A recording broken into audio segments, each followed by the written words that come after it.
Enganzi Peter Mayiga arikubugabuganaho abaganda bo mwishaze rya Ankole na Kigezi yabanza kwemeka bebembeza basya abarakurra amagombora n'obukiiko bw'ishazeri abatere biragano okuhereza obukama bwa Buganda hatariho buryarya bwona okujjako amaze okukkirizibwa Katikkiro oba minisita avunaanyizibwa ku nsonga za Buganda ebweru. Mayiga mu kugamba kwe yasiima abaganda bo muri Ankole na Kigezi okumwakira omu kyanga eki nikwe kubashaba obutebwa kuguma ne bakuratira obuhangwa bwabo. Omwami tagendera ku nnambo anoonya ekituufu. Omwami tasala gwa kawala tannawulira gwa kalenzi. Olina okuwulira kino n'owulira nakino n'olyoka omanya ky'osalawo. Omwami abeera munyiikivu ati okukola tekutta. Obwami bukooya era bw'olaba tonnakoowa ng'emirimu teginnannyikira. Obwami bukooya. Ogu yabashaba okukuratira omuranga gwa Kabaka ogurimu okurwanisa akakooko ka siriimu n'ezindi ndwara arikushaba abashaija okwebembereho regi. Mulayidde wano okugondera Ssaabasajja Kabaka yatulagira ffe abasajja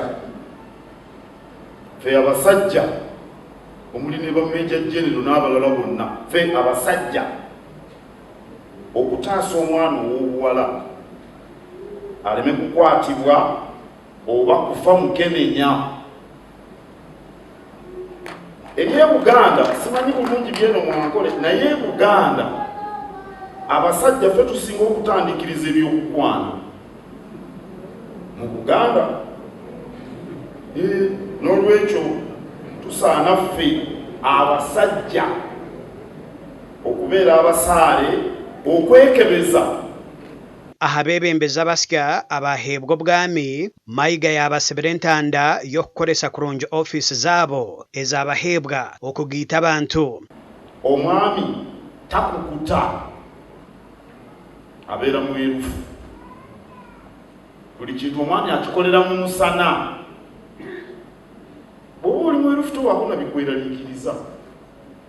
Naye bw'oba okukuta emitaafu tegikuva mu kyenyi. Bulina okukuta fayiro ziteeka wansi wa kabada. Bw'oba ogenda e Kampala fayiro otambula nayo mu kakapu. Lwaki fayiro otambula nayo mu kakapu? Enganzi Peter Mayiga orutayayo rwe omuri Ankole na Kigezi arutandikire nyemwebazyo aho abugabwineho nkoba za mbogo eminyeto kandi abeegi b'amatendekero abarikushomera omu matendekero ag'omuri Mbarara aho omukoro mukuru gubiire ah'itendekero rya Mbarara University. So here at the University of Science and Technology in Mbarara, you have the opportunity to get the highest possible induction into science, innovation and technology.